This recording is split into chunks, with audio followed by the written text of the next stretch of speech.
Hello everybody, and let's exit to port. Good evening, Grumbles, Milad. Good evening, Senor Ticarino. It is currently Monday, the 27th of September at 19:16 in the evening. It is the eve before the new world opens. Can't wait. I'm looking forward to it, man.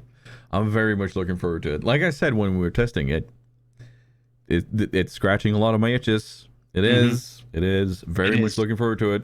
I believe that was one of their alternative marketing taglines that we're going to go with. New World. It's the back scratcher of new games. Back scratcher. No, sorry, that's butt scratcher. Well, I'm not sure. Hang on. For legal reasons, we'd like to ensure that there is adequate distance between butts being scratched and New World. I think that's a Family Guy thing, actually, now that I think about it. Welcome back to yet another podcast. This time named New World Who This for obvious reasons. And we are we've done our audio checks, we've looked at topics, and we kind of decided, just to preface this and then talk to you guys, is that we want to try to kind of make it a tiny bit more casual in the way we approach topics. So not that everything needs to be covered or written down. So as you can see in the middle of the screen, for those of you on YouTube, you will see where we've moved away from being very particular about topics. We might do them in the future if we have something that is like, oh, we need to talk about this. But we want to try a new format right now. And yeah, I'll make sure that all of these are also in the description on Spotify and everything else for all the other places where we are. Yeah. We would also, I think it's worth pointing out that we're going to deliberately list things that are included as a general rule. Yes. As opposed to what would be comically hilarious, but not really that helpful, and probably not very conducive to growth of the podcast, which would be listing a bunch of random things we don't actually talk about at all. Yes, indeed. So, much like many others on Twitch these days, I think both of us are trying to branch out into other subjects and other games where we feel comfortable. And that's why we're still going to be called Exit to Port, and of course we are going to be talking about World of Warships topics from time to time, but this time around I feel like Wargaming have been very well behaved. Yeah, it's been boring. Which is good. Boring is good, let's be fair. Not necessarily from a content creator's point, but yeah. I think, yeah, well, let's break it down a little bit into its two parts. It's been boring in the sense that they haven't majorly effed up. Been a few hiccups, and, you know, a month is a long time in wargaming. So I suppose that's a positive. I probably shouldn't go too far, but there's the other part of the boring, which is that, for me at least, the game hasn't been as entertaining. No, and now that I've had some space and some time to reflect on it, I've tried dipping my toe back into the waters, and it's left me rather cold. And I think a lot of people have that. And this recent kerfuffle with everything going on has made a lot of people aware, and made them not necessarily hypersensitive, but more aware of things that annoy them in the game. And that will make them go, okay, I need to leave the game for a bit. And that's perfectly fine. You shouldn't feel forced to play a game. You shouldn't feel like you have to play it and stick with something just because reasons, you know. And that's something I'm a big advocate of. I've taken many a break from warships myself, so I completely agree, and I understand.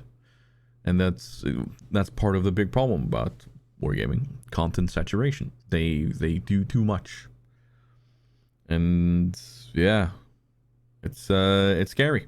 But I want to commend wargaming on being more open about communications, being more straightforward, and for instance, like a good subject here is the torp bug that arose, and the bug fix that had another bug and got another bug fix, and them saying, okay, shit, we noticed the bug, here's the bug, and another bug has arisen because of this, so we're gonna try some testing where they first and foremost they rolled back from the new bug to the old one. Like, the old one was curving torps, and then it was the rampant either left or right, all depending on what map or game mode you were in and how close you were looking to your ship, torpedoes.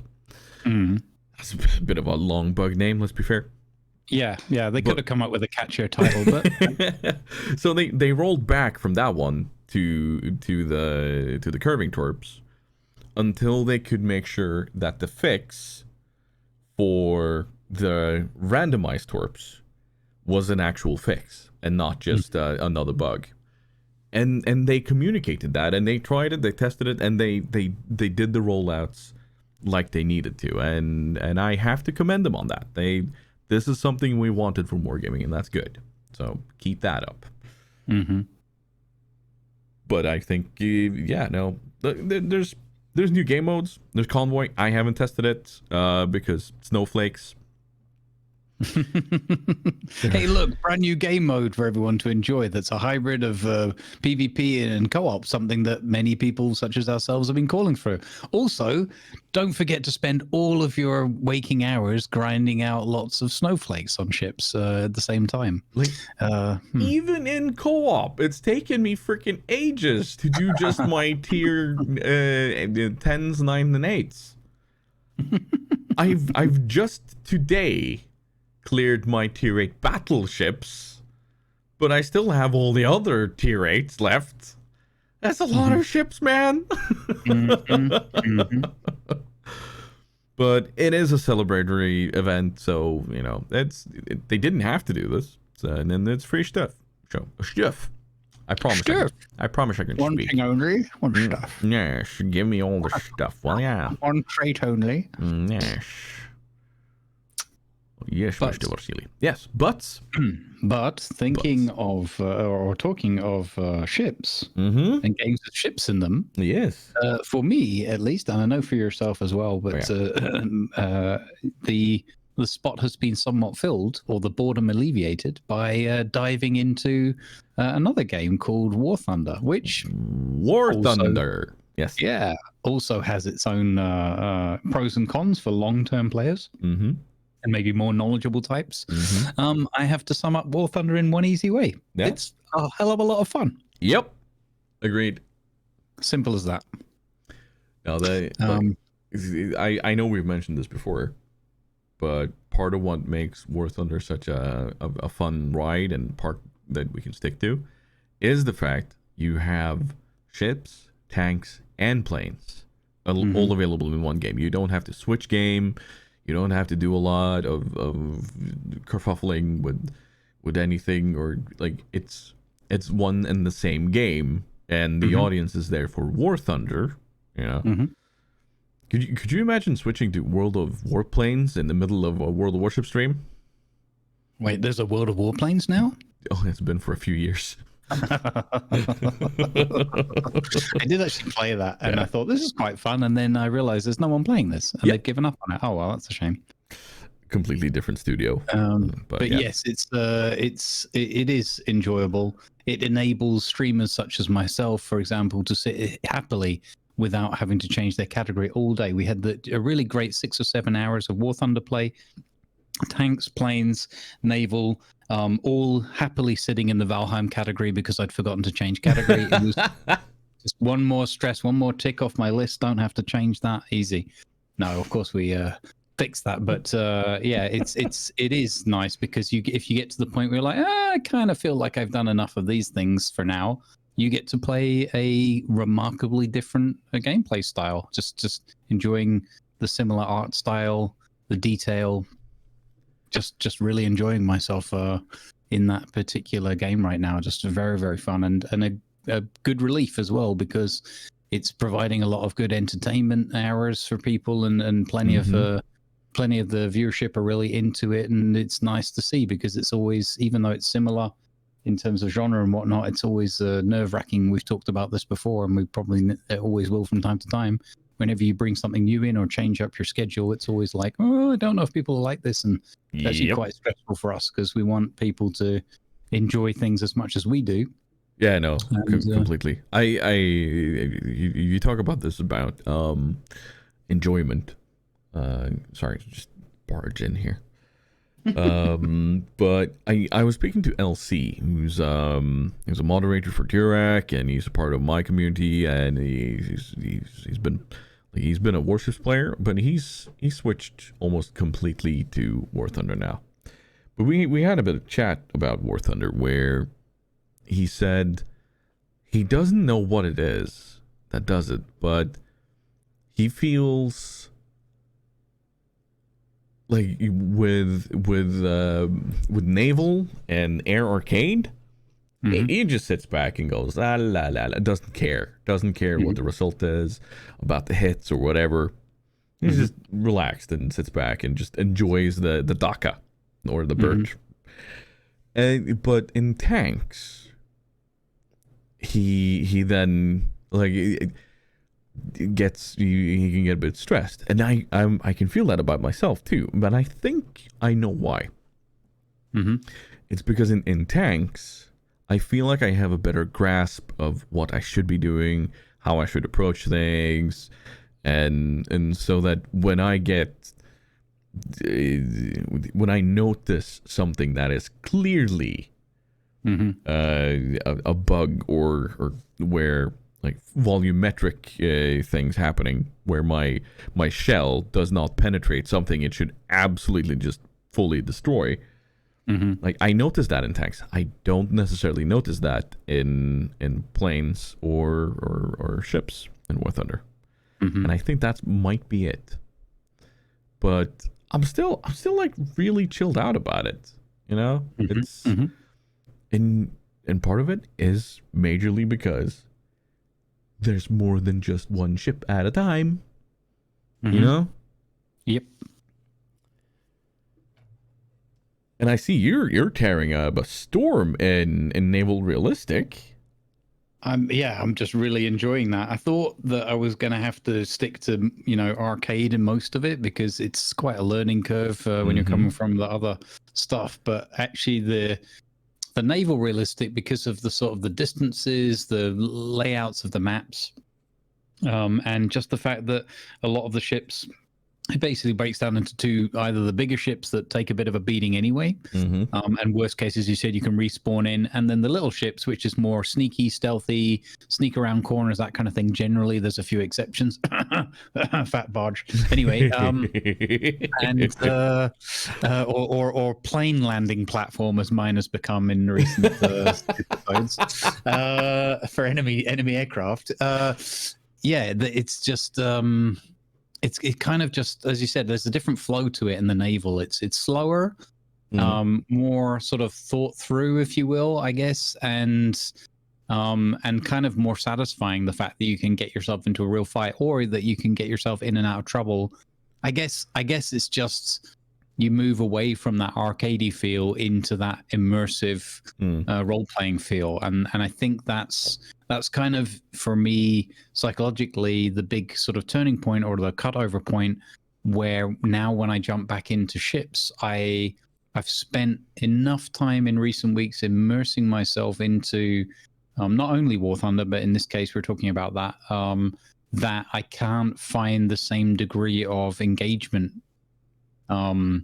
sort of intellectual, whatever, psychologically, with warships anymore, because it just feels, in a weird way, even though it's arcadey, it's slower.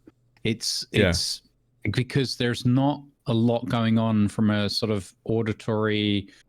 You're thinking about what you want to do, where you want to go, maybe what's ahead, that kind of thing. But I guess that's also coming from 6 years of experience playing it.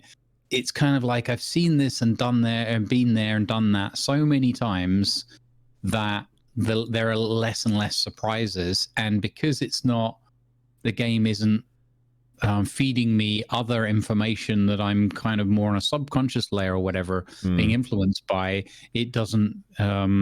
It feels like I can pretty much mute it and carry on playing. Teammate, get back. Yeah, well, there's that as well. I mean, they've got those voiceover commands in both, but I'm not upset at all with the War Thunder ones yet because they're too new to me, and I like the emphasis, and it's very different. It's kind of more panicky, which probably just speaks to the part of my brain that's panicking all the time, expecting something unrealistic to just pop around the corner and nuke me. But yeah, so the just that level of immersion has been really enjoyable. The realistic tanks it's really fun for me anyway, if I'm in a squad and the squad has got, not necessarily they have to be like brilliant, but they just got roughly an idea of what's going on, or at least the ability to say, look to your left or something like that, or call out numbers. So I find that really enjoyable and immersive. Or I just go arcade if I'm on my own or my brain's not working, and it doesn't matter. It's just fun. And then the planes is just all arcade for me because I don't have the skills and the patience for the RBs yet. Me neither. But the arcade is just so fun that the rest just is irrelevant. And I know that it'll probably upset the purists or whatever, but it's a game. Enjoy it for what it is. Exactly. But the immersion's not there from a stealth and fear and all that kind of thing. But the fun factor for me goes through the roof. Yeah. And so it does. All the other things don't matter anymore. So I'm slowly getting the hang of playing like a bit of boats, a bit of tanks, and then jumping in the planes to round it off, because that just gets all the positive, all the good vibes going. Love it. And just to be able to, as you said, to have that in one product, all in one place, click of a button is, it just is what it is. It's just a bit of genius as far as I'm concerned. Like all the tiny sound cues that you get just for not even a critical hit. Like you're trailing somebody in a Spitfire or something, and you use the guns on them, and you hear that very audible click sound when you know, okay, I've hit something. This is where I need to keep on leading, and then you get that bling confirmation kind of thing when you get the kill, and it's like, oh yes, glory, that sort of thing. It's War Thunder does that really well. It does. And with teamwork and everything, and one thing I've started to really enjoy,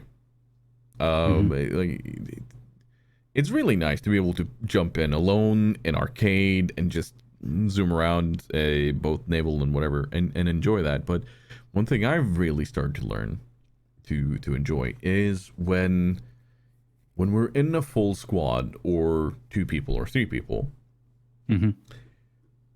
Getting those call outs to work, so that when I call out a plane 320 high approaching, and then hearing somebody seeking, got it, and then both are locked onto that target, and we're both ready for it to approach, and then when they do that dive on somebody, then blah blah blah blah blah blah, and they're gone.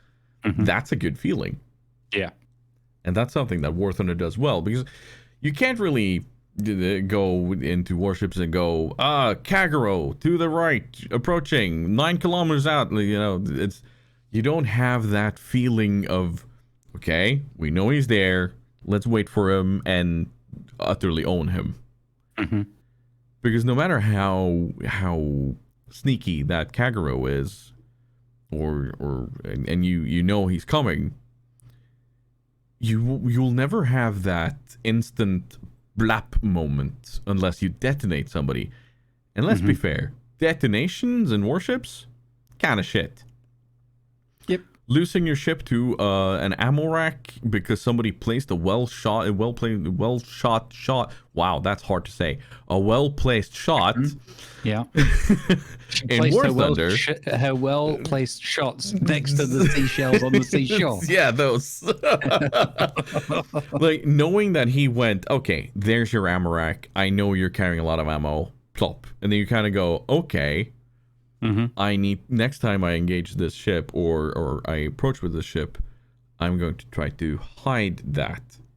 Because it's a learning process, because you know, okay, that was bad of me. But if you have a backup, you can do that exactly the same way, only with minor tweaks in that same battle. Learning experience. I love it. Exactly.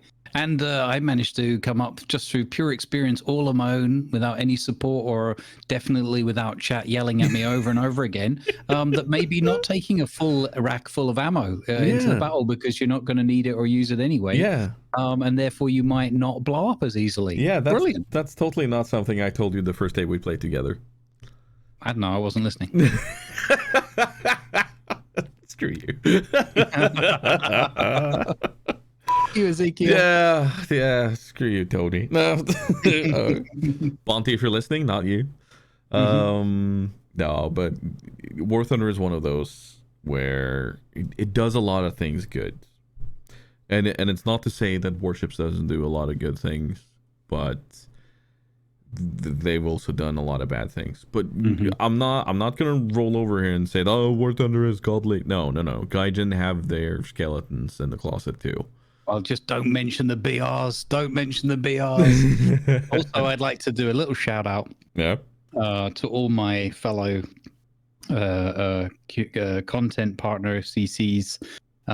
Thank you for all your getting all uppity and excited and upset about BRs, because everyone seems to have their own favorite little corners that they're fighting for. And I'm just giggling to myself the whole time, because I'm like, hey, I'm the arcade guy. I have no clue what all of this stuff's about. I don't know why you're so upset. I don't know what an MB 426987 is. And I don't know why it should have 0.3 less of a rating or more of a rating. But you know what? Bless you for your passion. It's quite funny to pop into that Discord from time to time and go, oh, okay. Yeah. Okay. By the way, but there's no one being rude or anything, so that's good. They're all just like, why is this like this? And I like the fact that the emphasis is very much on, okay, give us some evidence, give us your, what would you do about it, be constructive, and for the most part, that seems to be what people are doing. So it's I just couldn't let that go without mentioning that is a bit, to me anyway, as a complete newbie in there. It's like, why you're getting so upset about 0.3 of a number. Relax. But honestly, if they messed with my barge or something, I could be upset. Honestly, though, it can have a big effect. One of the things that you'll probably notice later on when you get more used to things is things like the KV-1C. It used to be a 4.7. It's now 5.0. Meaning it's gone from meeting things where it was king of the hill, like things would really struggle to penetrate it and so on, to being not bad, but it's not the non plus ultra anymore. You know, it's not the beast that lives in the jungles and needs to be handled. No, it is literally like it's a good tank, you know, but it's so it's gone from balanced comrade to reasonably balanced. Yeah, and it still does well, does well, but it's being, you know, balanced out, and that's what you can do with the system that War Thunder are doing, which I honestly love. Honestly. Yep. But I wanted to just quickly shoot in here. We were talking about ships and such and things that do well at a certain BR. LC has just sent me a screenshot of something just downright filthy he has done. One single spawn in an SKR7. Oh. Yeah. Let's see. Those are infamous. Even, I've recognized that one. Yeah. You're learning. 7 ship kills. 10,400 damage. The next one on his list has 5,009. The next one after that has 1,971 damage. And that is a vehicle we can request as CCs. And also this is I'm just gonna paste you something on Discord from Mike Goes Boom, who is one of 2 people that we talk to when we make our requests and kind of manage us as content creators. He's a really nice guy. He popped into the chat the other day and talked to the community. He even gave me a rental midstream. It was like, hey, check this out. I'm like, oh, what the? Okay, let's test this thing. And it wasn't anything special. It was just the Tiger H1 with the tiger skin on it. Because tiger. Yeah. And that's one of the things that is like ridiculously expensive on the market. So I normally can't request it, but he gave me a rental for a day, and that's the sort of stuff they do, which is kind of cool. So you put some thought into it. I appreciate that, and just taking the time to do it. Like, he didn't need to. We were just like, it was just fun having him in the stream and talking to him and hanging out with him. And I have picked up though that there is a sort of a running theme that Mike is omnipresent. That there's not much sleep in Mike's schedule, and that Mike is constantly somewhere lurking. That sounds about right. Ready to respond to an email or whatever. No, him and Tom, they are a great team together. Tom, aka they do some Oxy. really good stuff. I really like their Oxy does that Monday War Thunder stream. I didn't catch it today, but I really like that. That's kind of chilled, down to earth, bit of game talk, a bit of general life talk, just a mixture of things, and very much along the lines of being positive and just trying to have fun together. Like, I think that's a really good mix. You say being positive, but have you noticed what if they get an actual question about vehicles in the game? They're not discouraged from talking about what they think about the vehicles. Oh no, yeah, definitely not. Oxy will straight up say, positive, this is a bad vehicle. I do not think this is a good vehicle at all. And he will straight up call it. Like, Mike will do the same thing.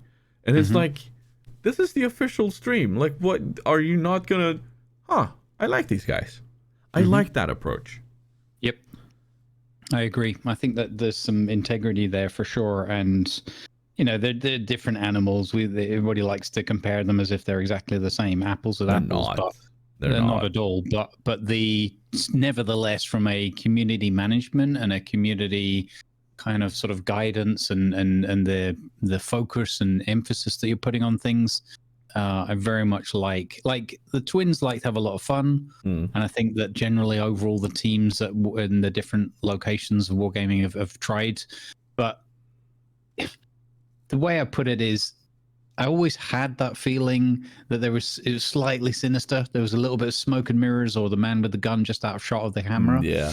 And the more we've experienced, and this year's been an absolute ship show in that regards, that's kind of become the naked reality that we're looking at.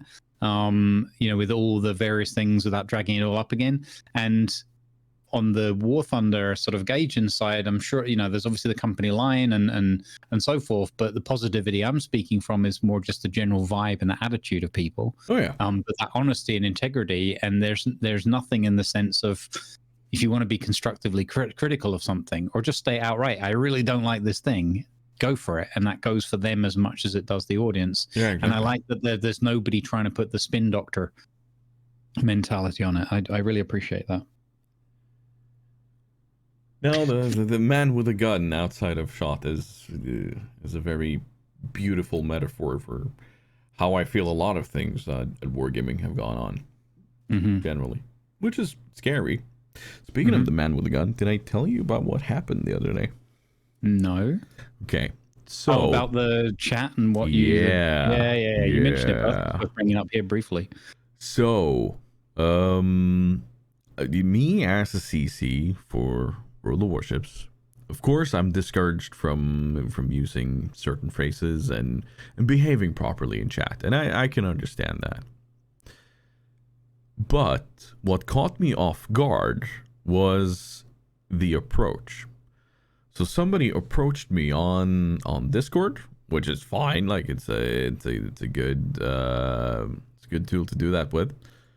But the message was, "Hi there. I wanted to notify you about your recent chat behavior. As a member of our CC program, we expect CCs to uphold a certain level of mutual respect for players and other members to the community alike.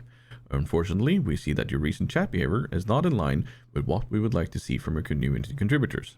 I understand that the context of the swears are important, and in your case, they are not meant in an offensive way.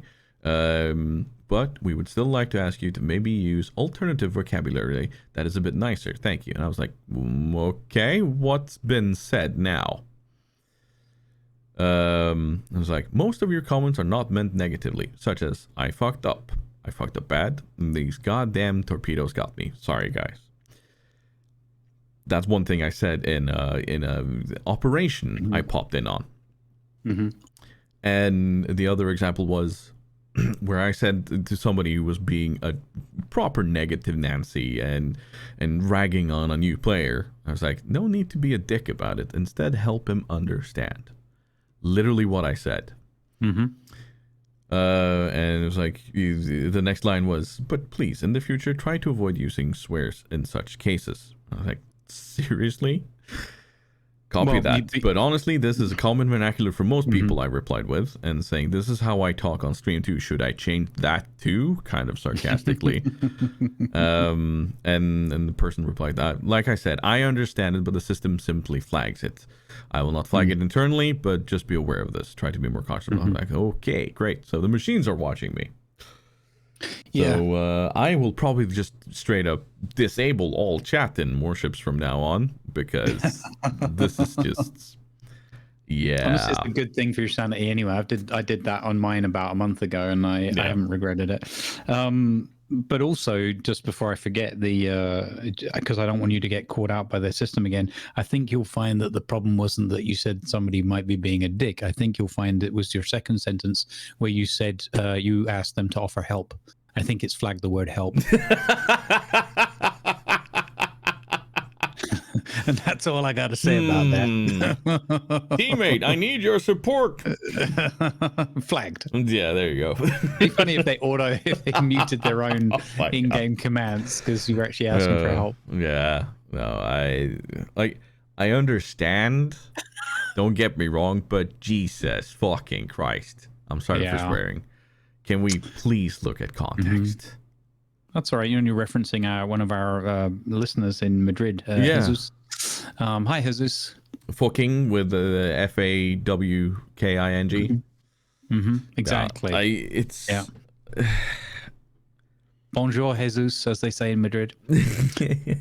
But look at the context. If they looked at what the other guy said, the one that I told to not be a dick, if they looked at what he said, I don't think my language would have been an issue anymore.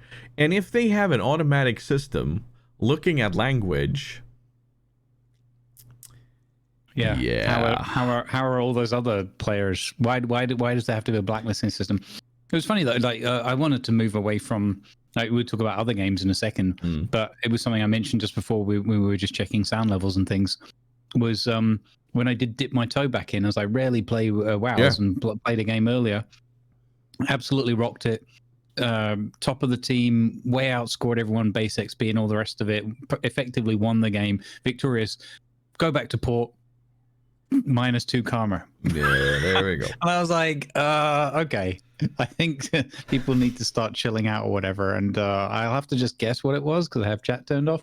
But I can only imagine it was because I probably didn't play exactly how someone else imagined I should play the ship or whatever, even though I rocked it and won it and capped and killed things and whatever. But so you're telling me that you, who have been conditioned to play this team game, note how I say team game. So you have been conditioned to play this team game as a solo player and play for yourself. So you're saying that when somebody else suddenly tried to want you to play to the strengths of them, and you helping them to have a good game, that they probably reported you because suddenly that they couldn't be top of the list? Is that what you're saying? Pretty much. Surely not a system that conditions you into focusing on solo play. No. Couldn't be. That can't be. Anyway, should we talk about New World a little bit? New World, who this? Exactly. My God, it scratches so many itches for me. The crafting system, the skill system, where you literally go out and you use your skills. You chop down trees and you notice, okay, this is how I chop down trees better. What do you know? It's yes. Wow, that makes sense. It's confusing. It's like I love the system. For me, as an old-time role player from Neverwinter Nights and Baldur's Gate and so on, like tumbling everywhere in one of these old-time games would make your tumbling skill go up, right? So, yes, now chopping down a lot of trees will make you be really good at chopping down trees. Who knew? But it fits so incredibly well in that system. Yep. I love it. Yep. It is very good. It's very deep. It goes beyond like just the simple action. It feeds into some of the other skills and the crafting and all those kind of things. And one of the best parts is also that no matter how good you get at that stuff, you still have to go out into the world because, surprise, spoiler alert, a lot of the absolute best recipes and all these kind of things in the game can only be discovered by going to certain places or killing certain bosses or mobs that drop certain things. So not even if you just went ham on it and did like 100 days of just lumberjacking or whatever, you still doesn't mean you're going to have the recipes and the knowledge and things to be able to craft the best things in the game. So you can't just kind of power game it and job done. You've got to actually have that little bit of luck, but also think more tactically and strategically about where you are in the world and what you're going after. I like that. I mean, honestly, it blows my mind. It's way too much for me to take on, like information overload at the beginning. But when you're playing it, you don't really think about it. You just sort of intuitively start leaning towards the one or the other skill set, or even just the activities you enjoy doing.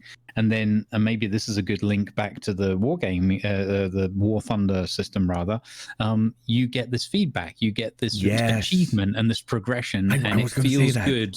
Like you chopped your 100th tree down or something and it took you over that next skill threshold and you're like, oh yeah, cool. And then you can look it all up. I say you can. In the beta, it was a sometimes working, sometimes not system, but there's a really detailed achievements system. And then beyond that, there's like these little Easter egg achievements like, spoiler alert, kill 100 turkeys or something. Yeah. And you get something for, so there's like jovial, lighthearted elements to it. And then there's other things that go towards unlocking further content or allowing you to progress in certain areas. And whilst everyone can do everything, you don't have to specialize. Obviously, if you're working in a team or a company, as it's called, and in towards your faction goals and things and the goals of the zones you're in and so forth, it all feeds back into these other aspects of the wider world around you. So you're just constantly like, whether you mean to or you notice it or it's more subconscious for you, you're just part of the bigger ecosystem and the world progressing. And I think that's probably one of the things. I don't know enough about WoW and some of the other big games, but that feels like one of the things that makes it more of a game changer, more of an immersive experience. And then if you take the role-playing element to it and you say, well, this is my character, whatever, Harold Cheesemichtot or something, and he is a jeweler and does blah, blah, blah. Yeah. Sorry, that's just an expression that we use here for whatever. Why that's an expression, I don't know. But anyway, and you can build a whole story and a whole like additional angle around it. Even though the game isn't strictly aimed at role players, it attracts a lot of role players to it because you can act that out. And you've got the in-game VoIP system, which is pretty solid. You've got the ability to limit that to only your group, so that you the small band of you running around together can stay in constant contact without having to be worried about people doing silly things on voice or anything around you, because it's a enormous game with millions of players. So it will be tomorrow. By the way, during all of this, mine's downloading, so check your Steam. Ooh, You might find you've got an install button now. Ooh. Yes. Yep, there you go. So mine's download nicely throttled though. Just be careful. Yeah, I need to throttle mine first before I hit that, because I don't throttle my Steam at the moment. Oh, there you go. Get your throttle on before you ruin the podcast. Yeah. And we're back again. What happened to Grumbles? No, Tiger's downloading New World. Right. For some reason, as soon as Tiger started installing New World, Grumbles became a lot easier to understand. No, I'll leave it for now, because I can do this overnight, so that's no issue. So we've been actually with a 500 that should be done very quickly. Yeah, absolutely. But no, we should probably mention that we are going to be on EU Central, on the server Helheim. Yes. We're going to be Marauders. We are. And we're going to be called, our company is going to be called a Band of Shipwrecked Sailors. Indeed. The boss. We are the boss. Well, shouldn't that be plural? No. We are the boss. Yeah. We are the boss. Get off our lawn. That's going to be one of our. That's going to be one of our battle charge mottos or something. I absolutely loved our little brainstorming session to come up with it, because when it comes to names like this, I'm always a fan of something that it fits, like it has a nice, to use a weird term, a mouthfeel. It has a nice mouthfeel to it. Like when in World of Warcraft, I was in a guild called the Black Horde, and we shortened that to TBH, and it just worked. Like it wasn't a mind boggler to get around. Like Brotherhood of Beards, it works. Like it's a fun thing to say. And you shorten it to Bobs. And we were just sitting there on Friday during the grumbling, and you guys had a good. Well, I say good. I'll be honest. I thought it was it didn't fit with me. The grumbling beards then, or whatever it was. That didn't sit with me. No, that was definitely workshop food. That was like that's nowhere near where we want to be. But sometimes you got to feed really rough ideas in, and then kind of prompt the next bit of the creative process, and it worked really well for that, I think. Yeah. So I felt like I needed to hammer home the idea of, let's find a name that just kind of pops into, like it sits with us. It has that feel, and we had many good suggestions. We had many things that popped up that could be really good, but when you suddenly popped out of chat and said boss, bunch of shipwrecked sailors, I was like, this is it. And then after the stream, you messaged both of us and said band of shipwrecked. I was like, yeah, it's spot on. It was so good because it felt like a piece clicked together with a different one in a really difficult puzzle. Like not really a difficult puzzle, but you get the feeling, Yeah, that's what I love about the creative process. It can be so frustrating. It's one of the most frustrating things ever, especially when you feel like you're under time pressure, or you really need to get a thing done, and you're just not getting that spark or whatever. And it was just it's really fun. And probably I knew we'd talk about it here, but I was thinking that could almost have been something to smile about, because I got that genuine buzz and that chill down the spine of like, okay, I like this, but that wasn't the moment. It was like, I like this, and then it just sort of blurted it out, just the way my brain works. And then you could just hear that that heartbeat moment of like, and I'm waiting there thinking, there's something to it, but I don't know, I'll just throw it into the room. And the way you guys reacted to it, I was like, oh yeah, that's good. I love things like that. And it's it's rare that you can find something. And it was funny because we were all distracted because we were all like streaming, playing ships, doing the usual shenanigans, and then boom, just in the middle of it. And I love those things. I wish you could bottle that up about where that comes from, you know? Or Yeah, it's just no, like, totally. oh, I'm going to press the button now. But yeah, it was that was a magical moment. It was very, very, very fun. And that was in part like after the stream, and then it hit me with bands. And then when I did that and I shared it with you guys, and you guys were like, yeah. And then already my brain was like, because it had been bugging me all week last week, and I guess we're kind of drifting a little bit into the streaming talk, but we did say we do it loosey goosey today. But Yeah. I kind of, at that point, it was a done deal. I was like, okay, I have to make a promo video now. I'm ruined. I have literally had no choice. It was like, I will not do anything else if I don't. So I just started to work on that right away, and that process was like, oh. It's a good job that we do things digitally these days. Yeah. Because if it had been like a cutting room floor or whatever, I would have been tearing my hair out. Like, know nothing about that world, but I could just imagine what it would have looked like. It would have been absolute sort of butcher's, a slaughterhouse. But it was super enjoyable, but maybe not so much the kind of 1:32 a.m. in the morning when I'm like, okay, this is good enough for now. I'm going to go and actually sleep like I pretended I was going to do a couple of hours ago. But yeah, that's the other side of that is obviously the motivation and the desire is there. So when that fire gets lit, it's such a good feeling. So yeah, and had a lot of fun with that. Minus the bit of like, is it done yet? No, I want to change this bit. Is it done? Oh no, I need to tweak that bit. And you always did. The more you watch things back, you always. And as soon as I posted it as well, and I started sharing it with people, shared like a sort of a rough or like a nearly final cut, and then I was like, oh man, this needs to change and that needs. But you know, and then I remembered one of the mottos I try to live by, which is like, done is better than perfect. Yeah, kill your darlings. Like, otherwise, yeah. So. But yeah, and the fact that it's been well received has been very enjoyable. So I'm really looking forward to New World. Downloading it right now.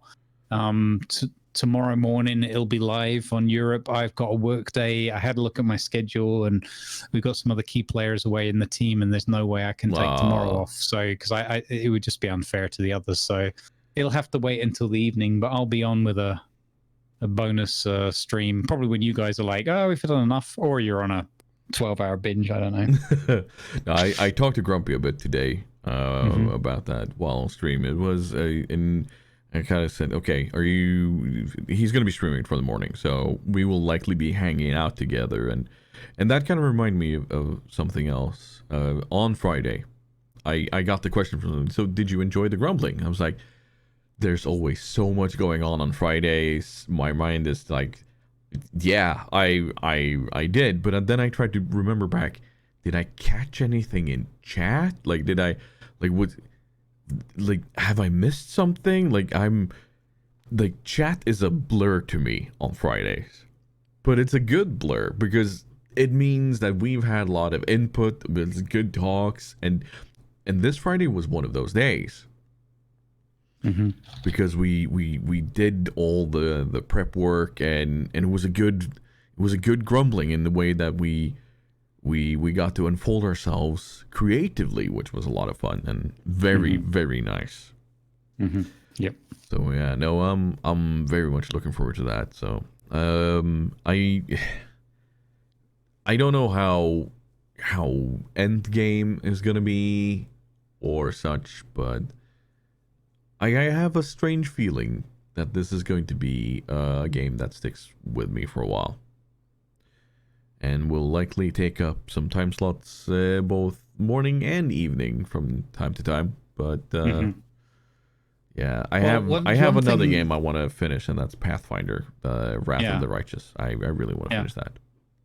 Well, one thing, like, because we can talk about that for a moment as well. One just to wrap on the New World. One thing that Grumpy and I spoke about is we both. I mean, he says this. I don't know. I have not experienced him in an MMO, but he's definitely stated his intention. I feel exactly the same way, that we want to take it like quite slowly with this and not go like, hell for leather or whatever the saying would be, because we don't want to like burn ourselves a little bit or exhaust ourselves. I want to just like enjoy the experience. I'm sure that there's going to be an element of, getting to certain levels so that we can do, like, I know the dungeons were so far at the level 25 beginning, that kind of, so there's certain corruption and the kind of core of the story that starts to unlock as you get into the early 20s and mid 20s. But I do feel it's quite possible, if it's maybe not so plausible, that we'll be able to kind of not go too far careening ahead. I think one of the things that's going to be important is that we just learned about how to everybody to meet up and start in their tutorial and their early quests in the same area. And I think that's important for two parts. One is to get the groups together as early as possible so that people get used to playing with one another and helping each other. Because otherwise you can spend quite a long time just kind of pushing, working your way through the tutorial and the early missions to just kind of grind through those levels. And that will, if people are doing that solo, that's going to lean more into them kind of staying solo. It'll kind of, that'll become the habit. So we want to kind of have people that are going to be active with us in the company, do whatever you want, play however you want to play. That's all cool. Find groups that hang out and understand and want to play the game a similar way or whatever. But it'd be nice to have everybody kind of just from time to time, like rotating in and out of the sort of more role play oriented part of the company. As long as that's fun for people. But I would really encourage people to kind of take a deep breath and just kind of find like a nice plodding pace or whatever and not charge through it. I say this like we'll be on tomorrow and I'll be like, well, I can't play again until like Thursday, so why don't I just hammer my way through to level 15 or something. But yeah, we'll see how we go. But I think the main thing is we want to play this for like, as long as we can and get the most fun out of it that we can. And it's just fun. It's good to see how many people in the community are excited about it. We've got people reaching out from all corners of the world wanting to play along. Part of the stress of the last few days was like, well, what server are you going to be on? When are you going to make the announcement? Blah, blah, blah. And it's like, now people want to know about character names because of the character names being sort of locked, but it's all a bit unclear and there's lots of smoke and mirrors.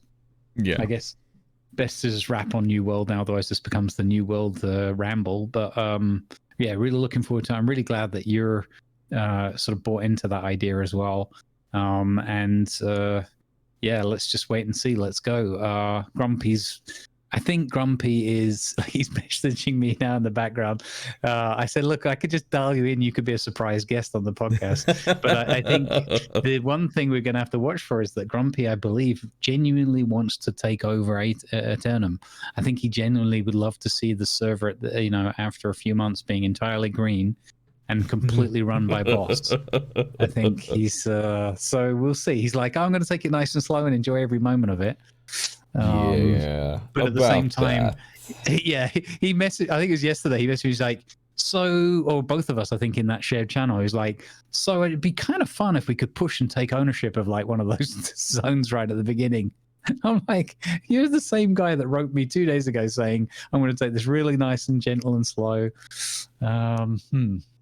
So yeah, we'll see. But I think that's another thing, is that there's all the aspects of the PvP or the factions and the kind of politics of the game that we haven't really focused on or touched upon at all yet. So it's almost like there's 2 or 3, mini games within the game that we haven't even really touched yet. So speaking of mini games, one of the mini games of an MMO is, of course, reaching certain levels and doing certain things.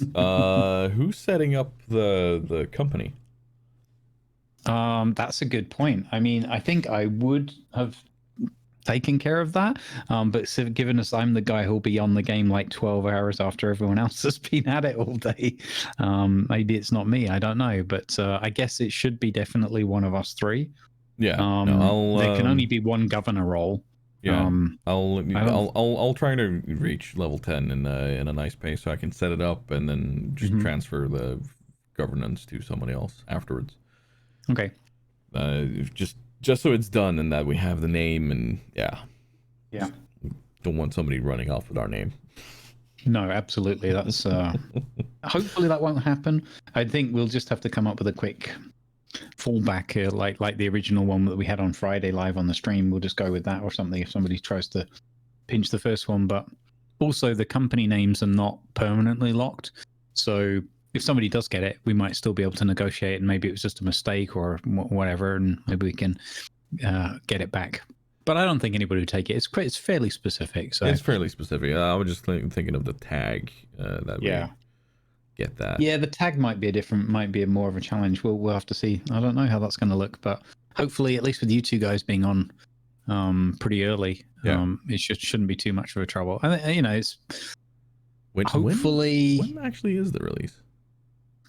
It should be 8 a.m. tomorrow morning for 8 us. a.m. I might have to start my stream 2 hours earlier. Random coincidence. Random coincidence. Yeah. Mm-hmm. But I kind of have a good segue moving on from this, because we know that there's going to be a lot of streamers playing this game, and with New World being distributed and made by Amazon, how much of a tie-in will we see to Twitch? What do you think?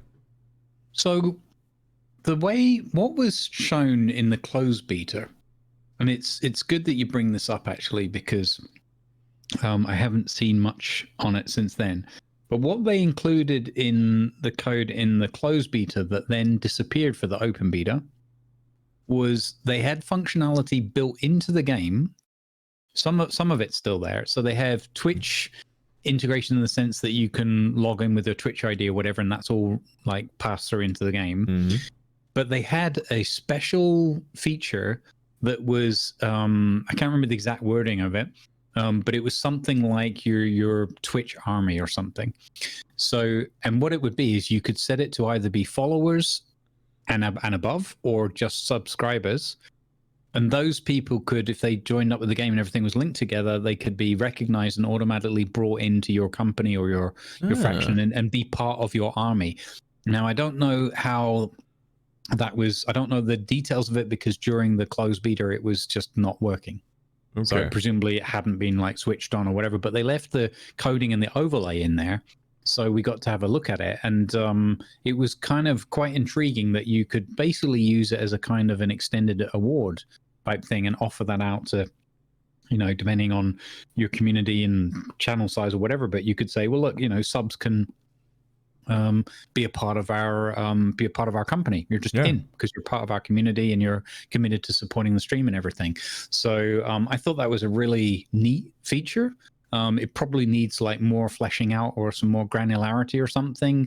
It definitely needs some more like probably some tweaking around, like how is that then organized, and can you divide it up? Can you have like multiple, I don't know, like divisions or something within your army? Because I can imagine some pretty big areas where, you know, if you're talking about hundreds and hundreds of potential players, and you know, certainly even for us, we wouldn't be able to say all our followers get in, because your company goes to 100 max and that's it. So probably would just be filled if you had that, you know, enough across our community. We would anyway. So, and then there's the other thing of like, what if we're doing something together? Would we all have to have our own company and then just hang out and be allied and work together with each other? And that? Make sure we're all on the same faction and everything. Yeah, exactly. So there's some nuances to it, and I think some of it will be learning as we go along. I talked very briefly with Pops about like we might end up having to have like multiple companies that are just, you know, like the equivalent of a CDD 123 or a Bob's 123, that kind of thing, because there's a lot of interest. But at first it'll take us a little while to get to 100 anyway. But I expect we will at some point. But in terms of the integration, I think that's cool. I know that they've announced Twitch drops, which look really, really snazzy weaponry and stuff. Like it. I haven't gone through the full list yet, but it looks pretty groovy. I like that. So that's coming. There's also Twitch Prime loot coming as well. Goodness me, I think I've got the page somewhere. I'll have to look it up. But anyway, so you can see, you know, again with it being Amazon, that all these things are there. I think the different thing was definitely this integrated into the game, so that you can. I think the other thing they had in closed beta was you could set it, if you were a streamer, you could have that either be visible, you know, and sort of announced locally in the area, or not. So you could choose so that people who are looking for streamers or interested or whatever, looking to have those kind of interactions, could see that there was, a live streamer around who was currently live playing the game or whatever. I guess there's pros and cons to that for trolling, stream sniping and all that kind of thing. But obviously, if you think of it in a more constructive and positive way, that could be quite fun, because it would be a way for either streamers to recognize and kind of find each other, whatever. That appeals to me more as a role player, I guess, than just a pure streamer. But it could also be good if you're looking to have like PvP wars on that basis or whatever. So yeah, I'm excited about where it might go. There isn't a lot that seems to be like at least readily available and published by them. But I expect that I think they're fully focused on the launch. And once they get past this week, so tomorrow is probably going to be a degree of queue simulator, especially with this whole global character lock thing, where everybody who starts later than EU is going to be jumping on EU to create characters, and then they're going to go, I only need to create a character in the menu, I don't need to play. But what the hell? Let's just play for a couple of hours anyway. So that could be that kind of negates some of the cascaded launch. But I think that we're launching on a Tuesday. My gut feeling is because they want the first weekend to be golden. They want to iron out the bugs through the week. I know this is not what people want to hear, but let's just be honest. There's going to be the one or the other bug. Oh yeah. There's going to be whatever load issues. Exactly. And I would imagine that maybe there'll be the one or the other hotfix during the course of the week, and so that they can get to Friday night, Saturday with it sort of as clean and ready as possible, with as a little downtime as possible. And then we're good to go. And I think that, quite a few people were not sure it was going to even make it to this date. And I think kudos to Amazon. They did push it back a month from what they learned in the closed beta. Yes. But we're good to go. It's golden. We're downloading. It's up tomorrow, and we'll see how it goes. So I'm really excited. I'm really excited. Like, of course, this is going to be the new big thing on Twitch. So, but I'm wondering, how long are we gonna see this as a big game? Like, is this gonna be like a few other games that we've seen out there, where it starts off really big and everybody's streaming it, and then and then there's nothing. Like a few of the games that I've seen that happen with is what was the one that recently released? I know it's not recently released, but the Conqueror's Blade had that. And there's been a few others where like everybody's streaming at the same time, and not a single person in the world is able, like, except for the largest streamers, of course, and nobody would be able to get any sort of viewership out of it. And then when it dies down, how hard does it die down? So that's sort of a thing that is kind of growing in my mind as a streamer and a content creator, because I need to be able to keep people engaged and find ways of doing that, and whether that's going to be PvP or if it's going to be through drops, because that's something that greatly excites me.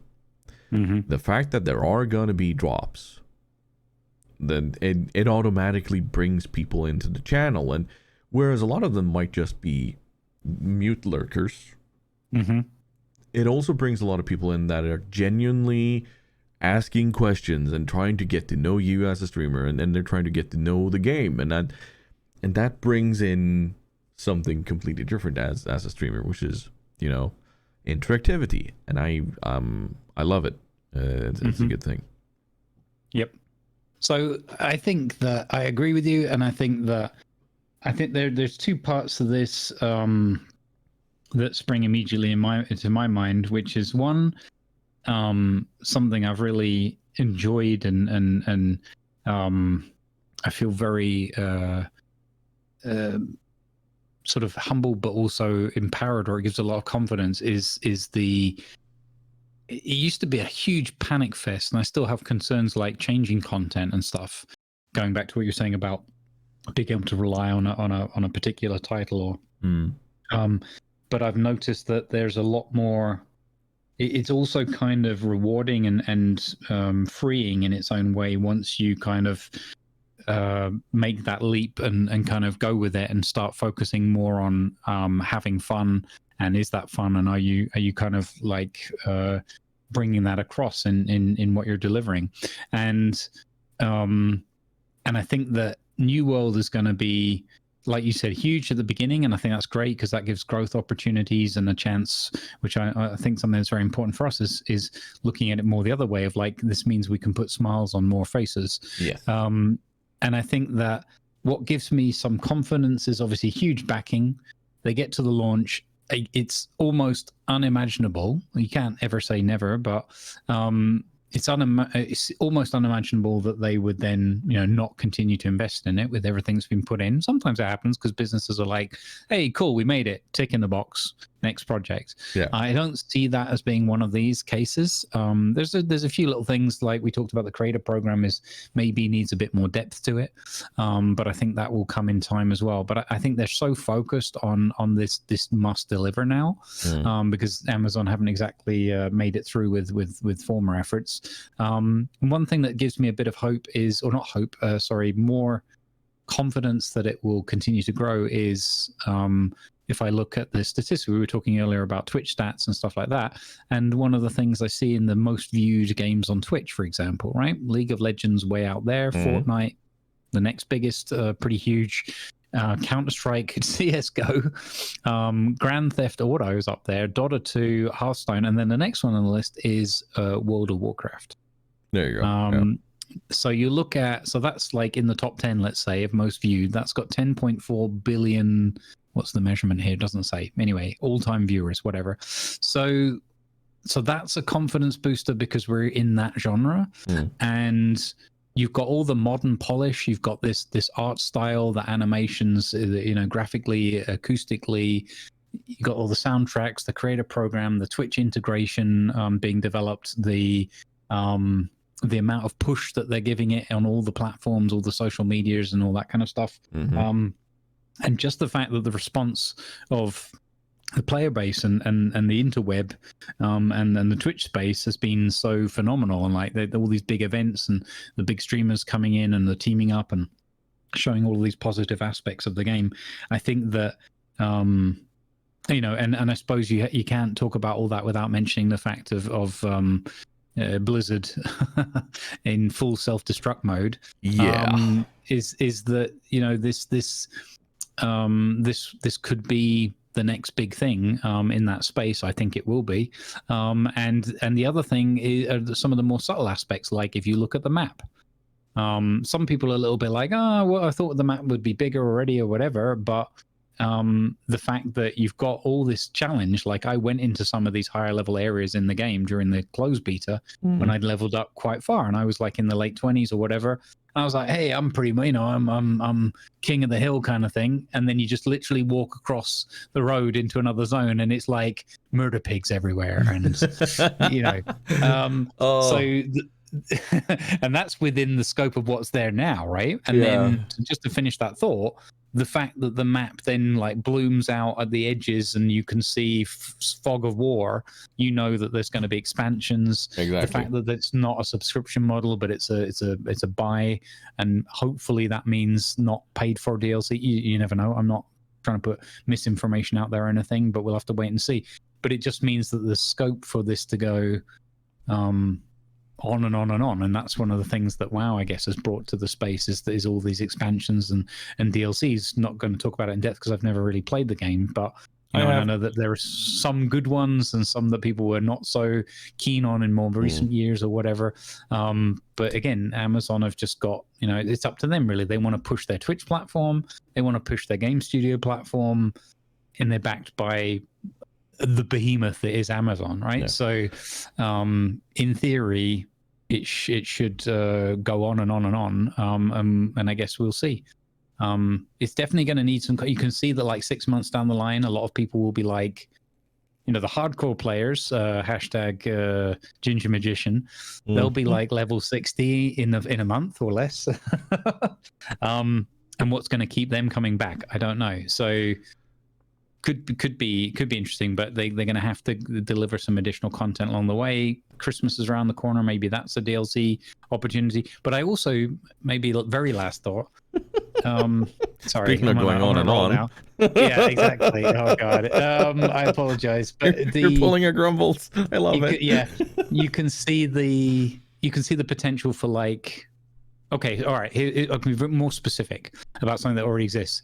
In the content that was provided for us as New World creators, there was already a teaser transition video that I use on my stream already, and a folder that we're not allowed access to yet, geared up for Halloween.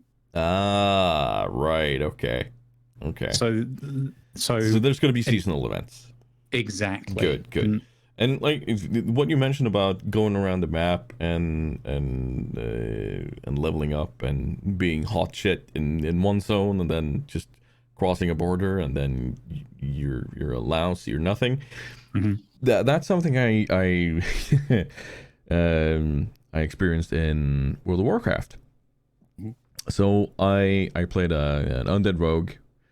Absolutely loved it. I was the king of the hill. I could slaughter anything.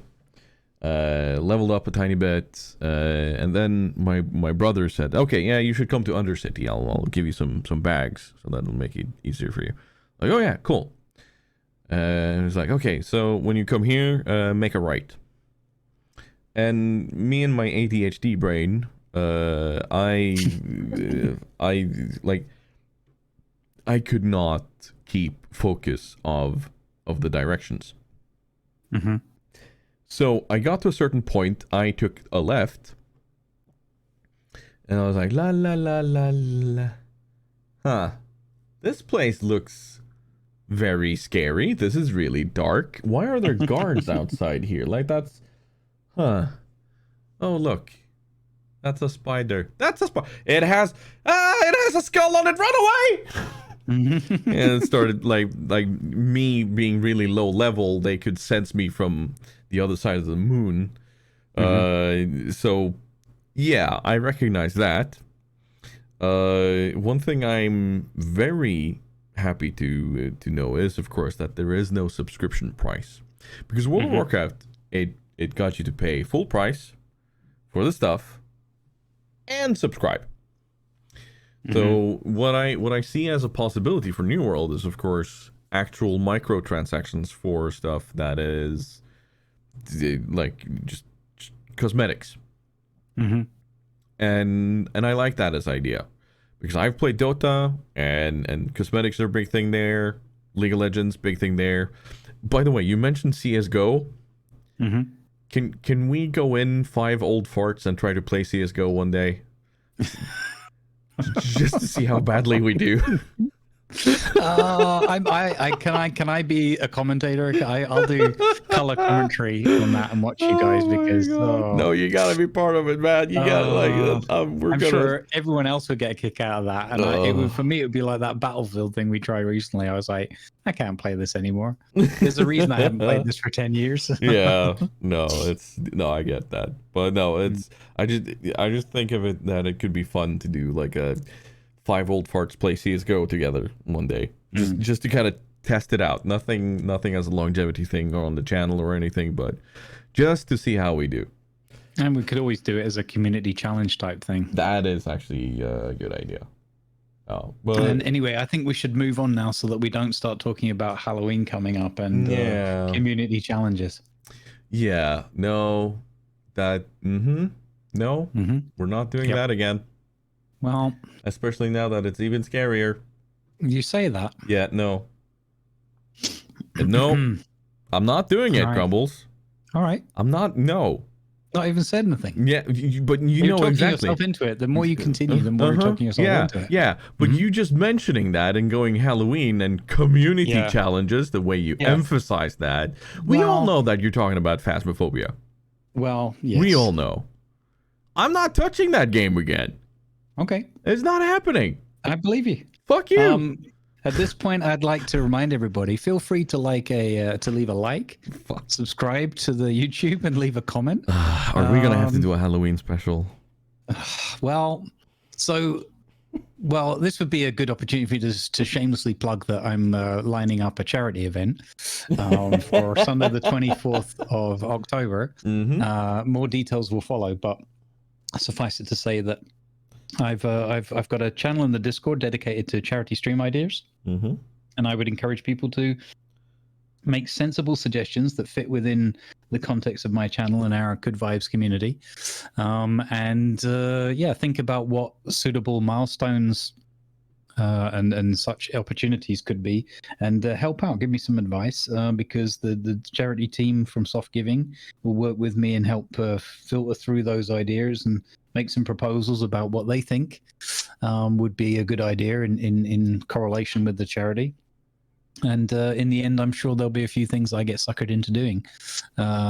Do be aware, though, I'm not a fan of people poisoning themselves, like eating whatever rotten shark meat or something like that. So any of those kind of suggestions will be frowned upon, and you might have your rights taken away to add more to that channel. But no, in all seriousness, if it's going to be fun, just throw some ideas in there. And one of the things that we'll look at will be what we do for Halloween, or what I do for Halloween. Sorry, I'll be more specific. And of course, I'll reach out to a few streamer friends of mine and ask them if they might be interested in. Very subtle, you absolute donkey. So there you go. I hate you right now. There's a glimmer of hate within me right now. I can feel it. I wondered why I was getting hot here, and it's like there's heat coming out of Discord. I don't know how you're doing it, but I'm scared. Stop it. No, the thing is, like the Soft Giving that you mentioned, they reached out to me too, and I really want to work with them, and I will at some point. I will, but I will cover a bit more in depth why later on. But no, great people, and I already have an idea for you for how you can raise even more money when you do the Phasmophobia stream together with me, Grumpy, and whoever joins us. I think we have to get TC Freer in this time. I think that would be the perfect. So and that is, I know you're not a fan of it normally, but loud noises for donations. This is what I think one of the milestones will be, is that we'll probably do some kind of milestone and charity community challenge revolving around probably the darkness of the room, the volume of and maybe the composition of some of the bit alerts or jump scare alerts. Sorry, they won't be tied to money.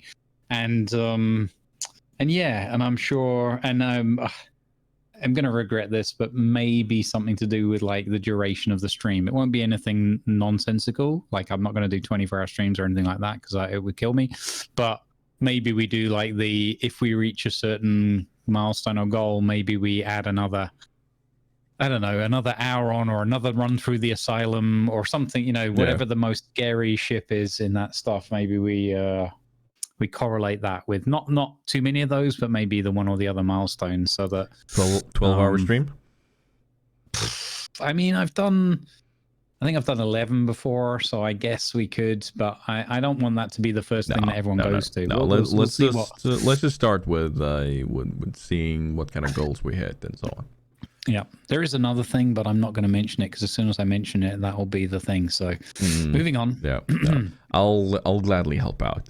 Thank you. I will hate myself for saying yes to Phasmophobia, but I will gladly help out. One thing you won't get me to do, however, is play Subnautica. Just saying.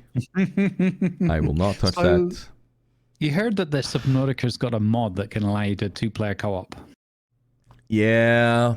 I know. I don't want to play that game either, so that's fine. It's part of an insane anxiety within me, so I can't do that. It. Well, we're not going to do anything. Like I could probably handle staying in the shallows and just building a base and such, but anything beyond that, I would no, I can't do it. Like there's this deep-seated fear in me of the ocean and the sea and such, and no. And of course, Oh, abandonment issues. The game speaks greatly to that. So that's Yep. great. Yeah. No, I saw Icelandic Ice was playing it yesterday, and we Yeah. popped on over, and I said, how's the Subterra or whatever treating you? And he was like, oh, it's fine. I'm totally relaxed. I'm finding it really chilled. And then it suddenly occurred to me he's still in the shallow water areas building a base.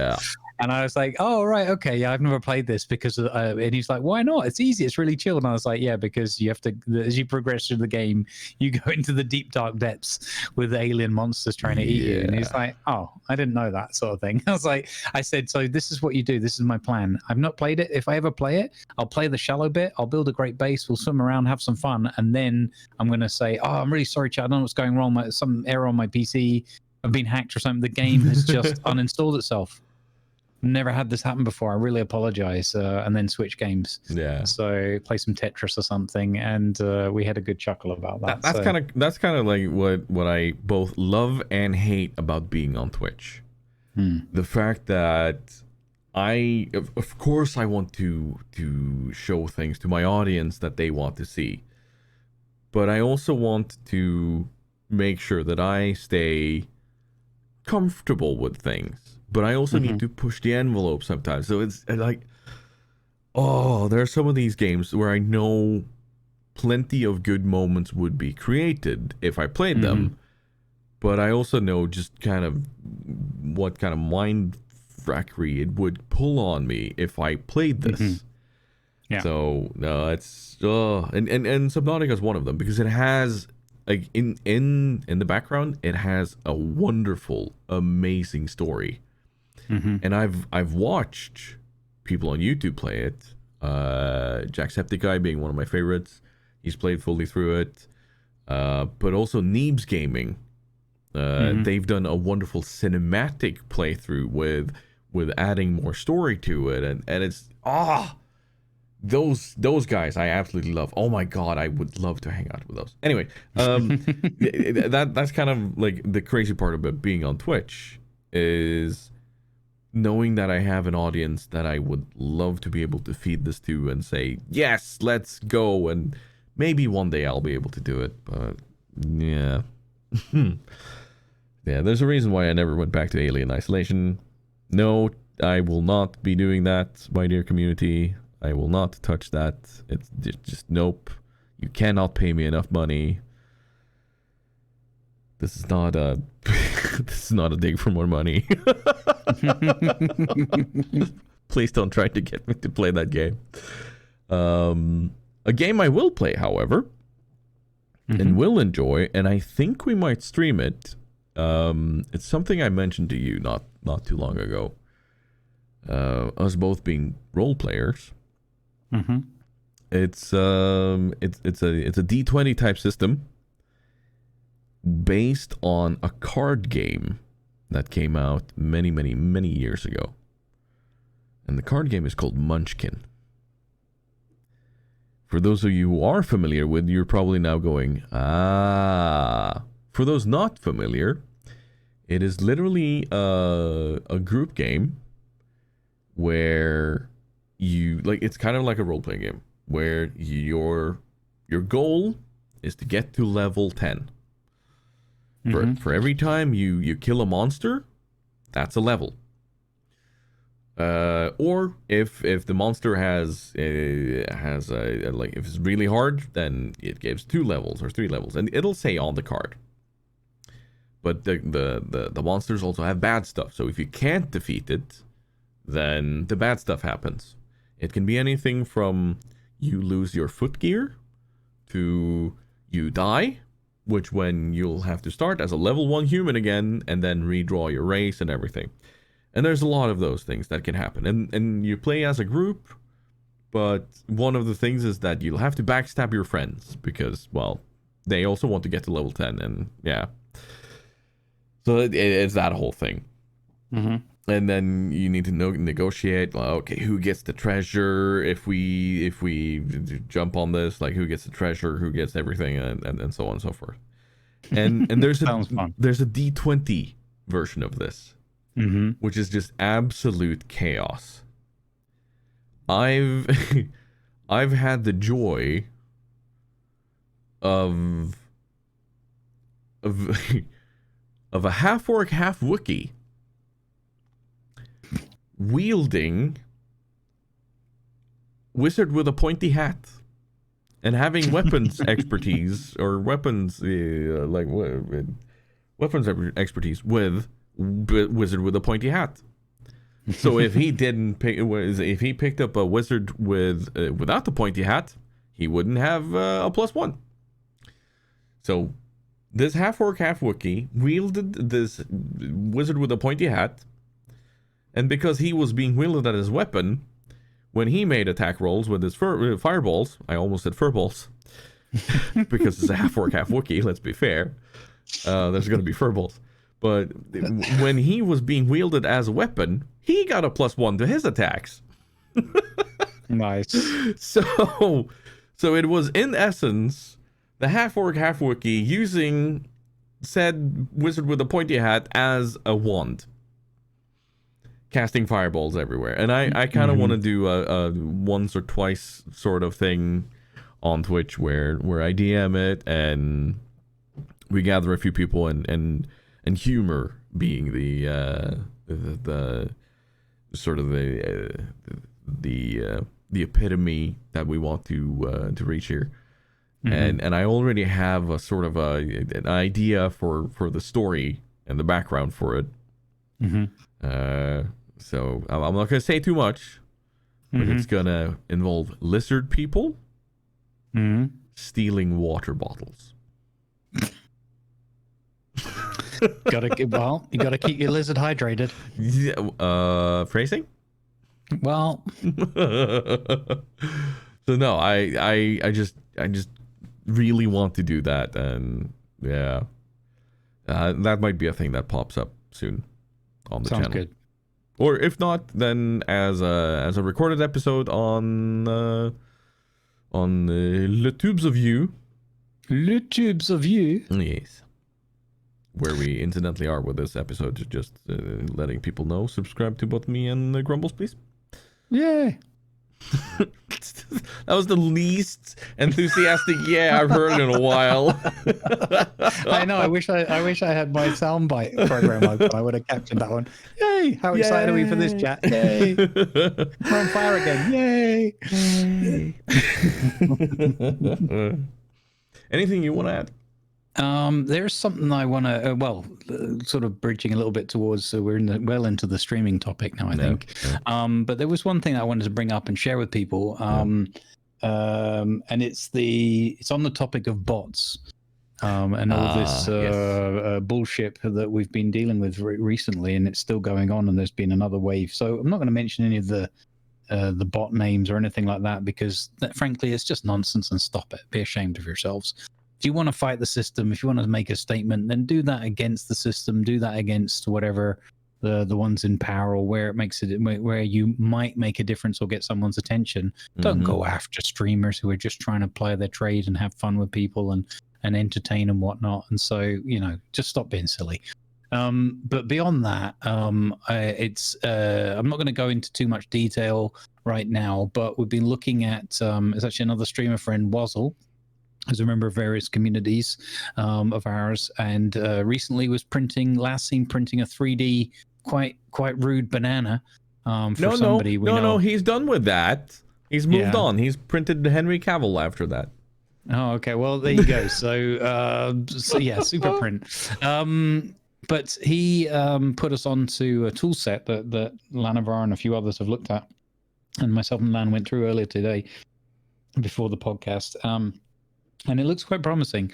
It basically maintains, so the trade-off is that you've got to, as you do with like a Nightbot or Streamlabs or something, you've got to authorize and give a certain amount of rights to this account. So, I'm testing this on my bot account currently on my so rather than just to see whether there's any side effects or anything I wasn't expecting. But basically, you can authorize this tool set, and one of the things it does is they've collated. It's something near to 500,000 bot accounts that are known. Right. And through clicking a few buttons. I started this like 3 hours ago or something.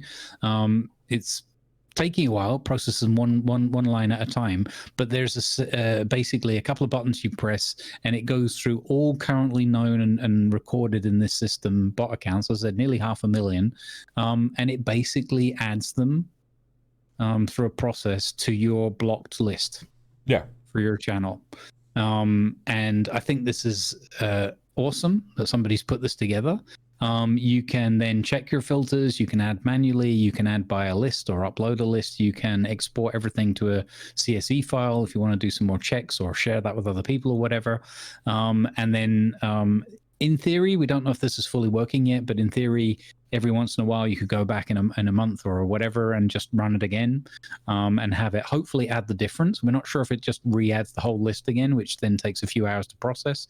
But anyway, it runs in a website. You can just leave it ticking through, and eventually all these accounts are blocked for the channel that you've authorized it on. Yeah. Then what you can do is you can easily go to that channel and disconnect and remove all of its privileges again. So you could either do this every once in a while, knowing that you're mostly covered, but maybe not fully up to date. And then you don't have any more concerns lingering about what else can it do? There's a whole bunch of other tools in there that it can give you lists of useful information as a streamer. It can give you, there's a clip manager thing in there and a video manager, et cetera, et cetera. There's a bunch of things. It's completely free to use. There is a donation tip thing in there. And if this works out well, then we'll be sharing the information.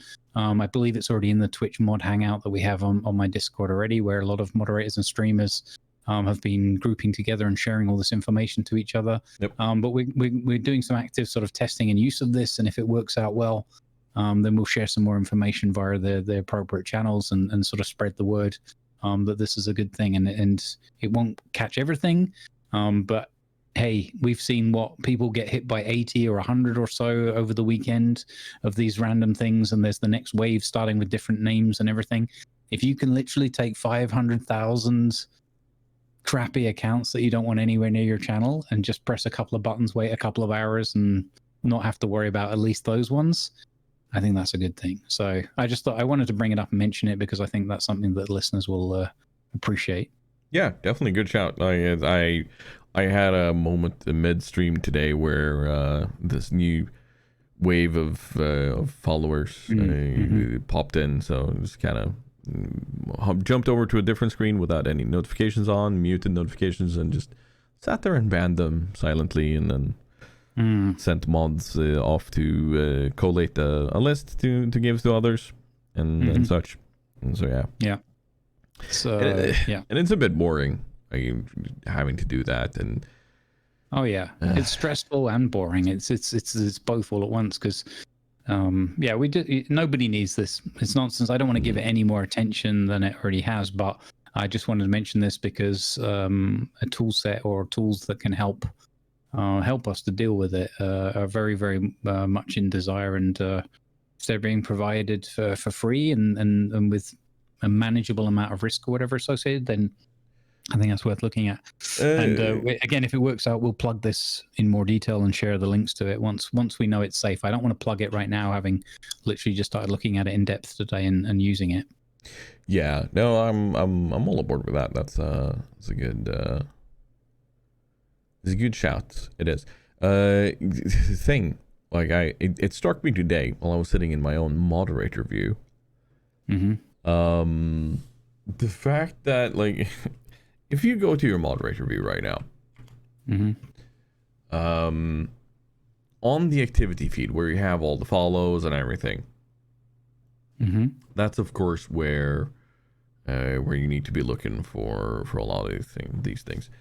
That's where I was doing some of the banning and so on, and it struck me when I click on something in the activity feed. Why do I then have to click on a different place in order to ban somebody? Why not just allow me to click on the name, it then drops down the little box, and then ban? I mean, I can do that in my activity feed.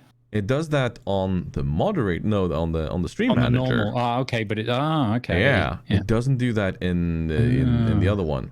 So, for instance, when I'm in my other feed and see, oh, we have bits from this weirdo Bergenfuss, whatever. There, I can ban him, but it's still like it's hidden on a button down below. Like it's just an icon. Like it's not a big ban button like you have in on the moderator view. So Twitch, while we're on this subject of something being important to change and make better, can we please have a betterment to our mod tools? Because it would help.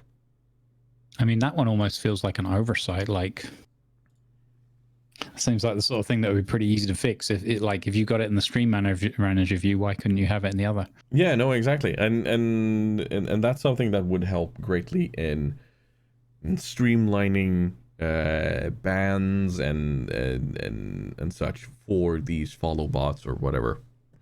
It's definitely something that could help there. So I just feel it's weird that I have to go to partner help. Great fucking help they are to get this done. Sorry, me being angry and salty, no, would never happen. It's just the whole UI thing. It annoys me. But yeah, no, I know they have a lot to do, and they've it's weird. It's weird that one of the companies in the world that makes the most money has a sub company, i.e. Twitch, that struggles to make money every year. And I don't think people are aware of this. So, yeah.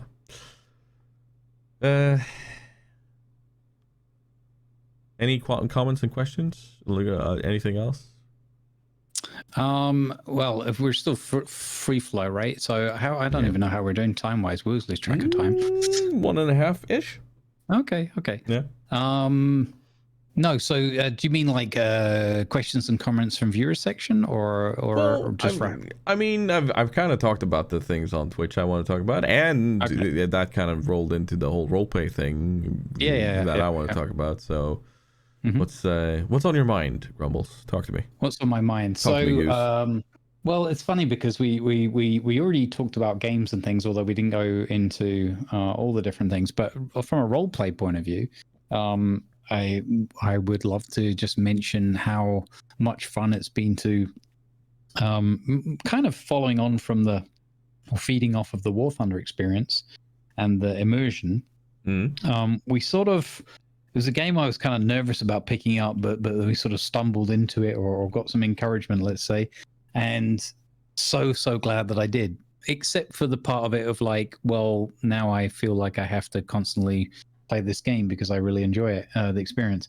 But it's a game called Hell Let Loose. Yeah. I'm sure you're familiar with it. I am. And it's incredibly difficult for me, a learning curve, but it's so there's something what was the way I could put it is I've never died so many times in a row constantly for like hours on end and still been smiling and laughing my way through it, because you it's like a futile struggle kind of feeling, and you're just trying to like grit your teeth and get through it. And obviously it's a video game, so even though it's immersive and everything else, I'm not in any way belittling it at all, or even discussing the matters of like real warfare or anything like that, just to be clear about that. But it's so, it's like, you know me, I hate wearing my headphones, so I wear my headphones for if I'm doing like music production stuff, if I really need to like maybe concentrate on something, if I'm playing Phasmophobia once a year, or if we're doing this podcast, and the only game that I put my headphones on for, I mean, if it's really serious roleplay stuff, but is Hell Let Loose, because it's firstly important that you hear what's going on, but also because we're playing on a Dark Side RP role-playing server. Yeah. So to be able to have the immersion and the experience of Hell Let Loose combined with the role-playing community, and was part of I managed to do just in time, like a couple of hours beforehand, I got I got in at the last minute on the big community event they did recently with a whole bunch of streamers, and it was like the New World thing, but in Hell Let Loose with just death and destruction all around, and it was just so enjoyable. And I've played a couple of times since. So I think I've probably played a total of about 5 matches or something. But each match goes on for like, I don't know, it feels like forever. I don't even really know how to measure it. But it's so, you feel like a couple of hours. I think on the event, we played 2 battles, if I remember correctly, and it was 4 hours of play. And then I was like, we do just sneak in one more. And it's like, no, because that'll be like 2 a.m. or something. That's ridiculous. So, and everyone had kind of had enough, but in a really good way of like, wow, that was intense. Let's go and decompress kind of thing. Yeah.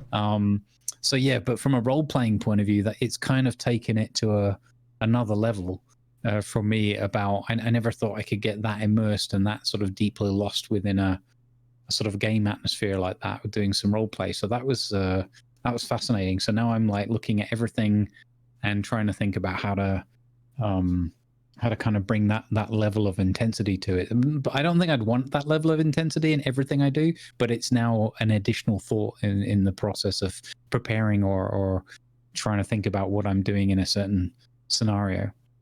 So that's something that I thought kind of fits more into the role play thing rather than just pure gaming. And I suppose the other thing that's definitely worth a mention is how are we going to fit any of this in anymore? I don't know, but we started our Valheim role play season 2, called Home Sweet Hearth, and it's awesome. We've had probably about 20 people or so that have applied and been granted access to the server. I've upgraded the number of concurrent connections. We've got 2 or maybe 3 little sort of villages popping up around the place. Yeah.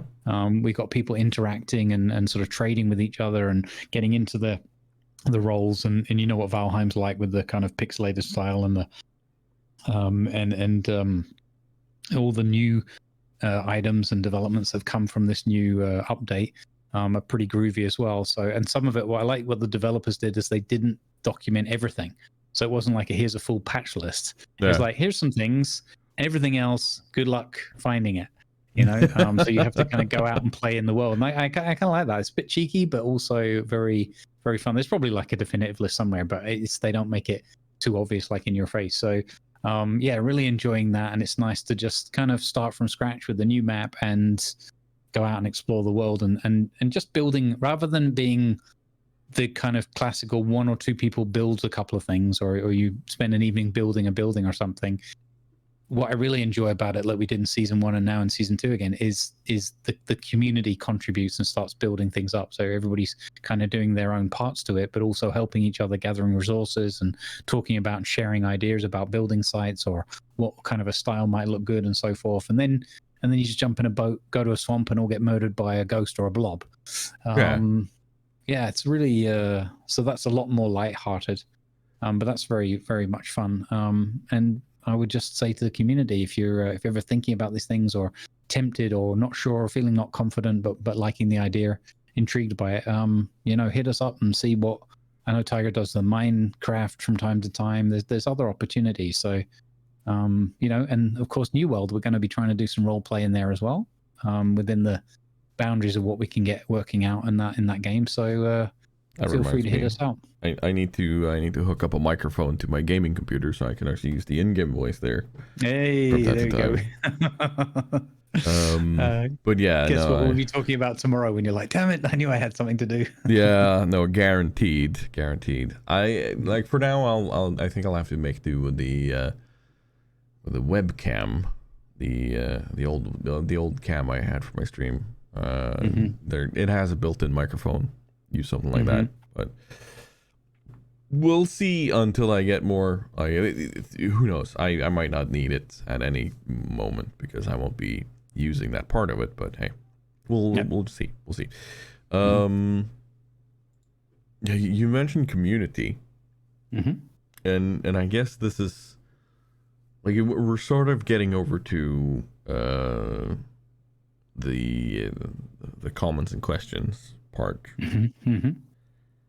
And we don't really have any comments and questions or such from you guys this time around that we felt were appropriate or needed addressing. So, and please, if you do, please leave them down below here in the comments on YouTube, or hit us up on Discord, or even in a PM. Please don't in a PM, because that'll just drown out. We have dedicated channels on both our Discords, but if you really don't want to use Discord, by all means, the DMs will do fine, and we can paste them where we need them. But do hit us up with questions and comments. We want to include you guys in this, and it's what we do as content creators. Exactly. So we did get some comments, but the comments were quite specific to content of the last recording, and generally some feedback and points that we agree or disagree on. We very much value those. Thank you for taking the time to both listen and provide comments and feedback. We do, as Tiger said, alluded to, we do maintain these additional channels in our respective Discords for feedback and ideas, or you can just use the comment section. YouTube's the easiest one because we can keep an eye on that. And we always check all of these different places before we do each recording as part of the editorial meeting. Hey. Yeah, so please, we'd love to hear from you with your suggestions, whether it be talk about the specific topic of a game we've mentioned or something we're into. If it's too random or too broad, it might be difficult for us, but happy to take on board. At least we do review everything that you provide, and we're happy to take on board suggestions and ideas and work those in. And of course, if you have a specific directed question that's in the spirit of what we're doing here, hit us up. If you'd like to set a time limit for Grumbles, please let him know. And if you'd like to set a rage limit for me, please let me know. And good luck with either of those things. Because it's not going to happen. Yeah. No, it's easy to tell whenever we get passionate, because I know both of us, we can talk for hours on end on things that we love, and I know our community does that too, a lot, like things they burn for, things they have a passion for, and I love to see that. I do. Where do you see yourself in the next month? Well, on the podcast, and if you have something you want to talk about, like if there's something that catches your fancy in the gaming world, or in the content creation world, or such, note it down, ask us, and that's the sort of thing we can cover here. So feel free to do that. That's where we kind of want to go in, because we're gamers after all. But yeah, should we try to make people smile? I think we should try and make people smile. We should try to make people smile. Who goes first?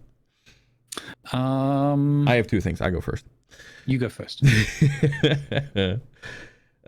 So firstly, I just need to get this out there.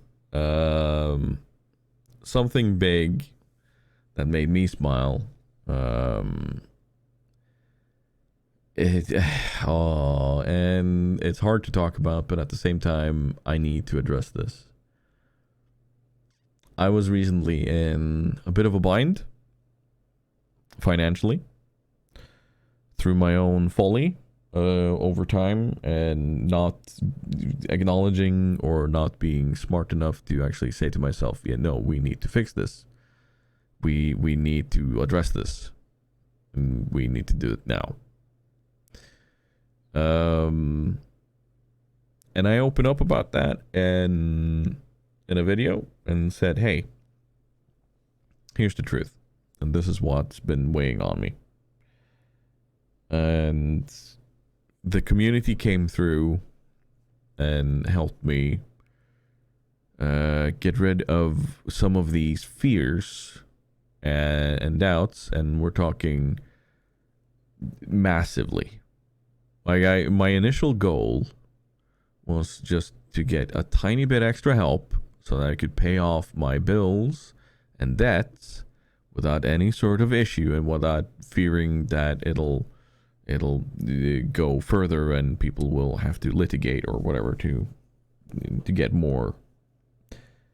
But the community came through, and I'm still kind of sitting here pondering and kind of figure out how to get them back. Yeah, that's a threat promise or whatever you want to call it. I was just gonna say, yeah, I'll get you. Yeah, because just saying thank you is not enough for me for this, because people have gone beyond and beyond, above and beyond. It's called.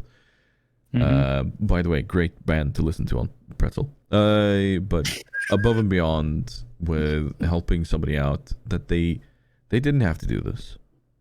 But I'm in awe of it, and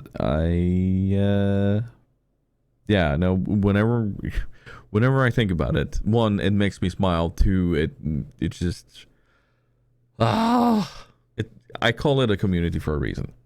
So yeah, this is just one of many ways I can say thank you, by bringing attention to all of you glorious bastards, you crazy people, you. Thank you. Well said. Yes. I do have a second one, which is much more lighthearted. Go on then. I'm on TikTok again, of course. And You can tell by the blood coming from his ears. It's a cute dog video. It's this tiny golden retriever puppy. The channel is called Frankie the Retriever, where you have this golden retriever pup learning to play catch. Where at first it's just sitting there still going, huh? What's going on, human? And then this tennis ball hits it on the head. And it's like, huh? Why do you do that? And then it goes a couple of times and hits it on the head. And then it's like, okay, come on, throw it. And then it's trying to avoid it or trying to not hit it at all. And then it's kind of catching up and going, okay, I'll jump over it when you throw it. Haha. And just finally kind of going for it with the mouth, trying to catch it with the mouth, and just really enjoying it. It's just, yeah. Like, it's a puppy. How can you not smile at puppies? Especially when they're being derpies. Although that brought me a genuine smile when I watched that. It was like, oh, look at him. He's so cute. That's to give my something to it smile was a for. very yeah, that one did raise a big old smile for me too. It's really worth a watch. And as usual, we'll put links to these things that we're sharing with you. I would like to say, first off, in addition to my two, that I would have included the support that you got. Also, because kudos to you for being brave and opening up and sharing that. I know that we talked about it a little, and it is a big thing. It's never easy to sometimes even just squaring up to the fact that you need help, and then you get the next wave of kind of misery that goes over you because, oh God, I really do need help, and how where can I get this? How can I? Is it even fair, and so forth. So yeah, no, that was a battle for a long time for me. Yeah. So, and thank you from me to our extended Good Vibes community, as I like to refer to it, for coming through and being there and supporting. It's where everybody goes through their ups and downs. And Tiger, it's just a reflection on you as well, in how many smiles and how many little moments of joy and distraction, therapy, and whatever else you bring to people. So just keep doing what you do, keep bringing the smiles, and I know you won't accept that, but that's what people want, and that's what they're going to get. How did you know? How did you know? Exactly. It's almost as if we're friends and we talk. My something to smile about are two pieces. One is in a similar vein to your first item. I'd like to say thank you to the community and how it brought a real smile to me and warmth to my heart to see the support that you offered to TC Freer through his recent trials and tribulations. most recently the passing of his grandmother and the effect that that has on himself and his family, friends around him, and that people came through and offered additional support for, I believe it's Amy, offering to provide additional financial relief and support towards the hospice and the carers that were there for TC Freer's grandma, to try and make that passing as smooth as possible, because it's something that we're all inevitably going to face in one way or another. And I think that whilst we can appreciate it while we talk about it, and it's actively in our front of our minds, but I think it often is overlooked or easy to overlook that there's people out there that spend a large part of their lives caring for effectively strangers, and people that need that help. So big thanks to everybody that supported, whether you could support financially or whether you were just offering kind words and condolences and so forth. Really appreciated. Big hugs to you, TC. I hope you're doing well. And it's just ever so touching to see this support that comes through every time when people are in need, and just that empathy that's shown. So there you go. And my second one for some lighthearted laughter that we'll share again with a link was bumped into, as is so often the case for me, on Twitter. I'm going to brutally murder this name again, but Brutenbergen. Anyway, I'm just going to say it like that, and that'll do. But he came up with another absolute gem. Almost every day there's something, but he came up with an absolute gem on the 23rd of September, where you have to listen to it with the sound on. There is a camera person, and he is presumably for some kind of documentary or news or whatever, but he's got a big old camera apparatus, and he's crouched down in front of a group of turkeys, just filming them for Christmas or whatever he's doing. I don't know. There's no context. And one of the turkeys just comes across out of his line of sight on the other side of the camera apparatus, and just pecks him on the hand. And he sort of goes, ow, and then, oof, complains at this turkey. And all the others, as he goes, ow, all of the turkeys react and go, gobble, gobble, gobble. And it sounds like laughter. It sounds like a cacophony of turkeys all laughing at this one that bit him. It's honestly, it's like a 10-second clip, 8-second clip. Take 8 seconds out of your life and watch that clip. Actually, take 24 seconds, watch it 3 times, and give yourself a good old laugh. So I hope that does bring a lot of smiles to a lot of faces. Oh, the turkey clips were never what was it called? A gobble of turkeys? I don't know what they're called. What's a group of turkeys called? No idea. Anyway, but when you hear them all react at the same time, it's so great. Like it's like, yay! I don't know why, but it's so good. It's so good. Apparently, it's called a rafter or a flock. Really? Yeah. A rafter? According to Google. Well, it still won't beat a marvel of unicorns. No. Or an ambush of tigers. It's actually called an ambush of tigers. I love it. I love it. Well, then again, it's a murder of crows, so... Yeah, exactly. The crows get a harsh. Yeah. They get a bad rep. Yeah. 2 crows and is again, an attempted murder. They are very smart. Sorry. Hey, can you tell that we're almost been recording for 2 hours? And this is the last section of every podcast. It's called the gibberish, where they should have stopped recording. Yeah, we should have. This just in. My good friend Dane TV, him and some friends were gonna start on Tirnanog, but they are, after I said, hey, we're gonna be on Helheim, he said, bringing as many as I can to Helheim. Nice. So even before we started, we're now recruiting. The company grows. See, that's another thing that Grumpy tweeted at DM me. He was like, I've got this feeling there's going to be like 1,000 of us on the server. That's good, though. We could take over. Yeah. The entire map would belong. I don't think it'll be that easy. By the way, that is something else I wanted to talk about. And actually kind of a good round off. My stream team is up and running. And I am actively looking for people that want to be part of it. The main thing about this stream team, the 101st Chairborne, is the idea of bringing smiles, creating a place where people feel safe enough to kind of be themselves and relax and forget about the troubles of the world. But also a place, and I'm not saying that all channels need to embody all of the values. No, that's not what I'm saying. But a place where if you come in there and somebody is being just a downright sexist or a racist, then you can trust in the fact that somebody will call it out and go, hey, that ain't cool. You can leave that at the door next time. Or not come back. Your choice.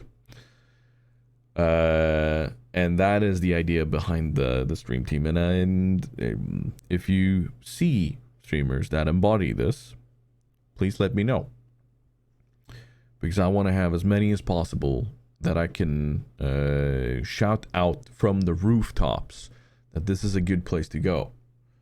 And I want to get to know these streamers. And as part of that, I will be reaching out to a few more. I have an idea might fit in here. So anybody who might be listening to this and feels that this is their calling, let me know. And we will see where this goes from here.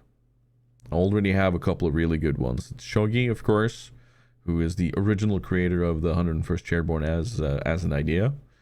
And two streamers I've noticed on TikTok, one being Shelby Gunner, former soldier in the British Army, now disabled, but streamer, great guy.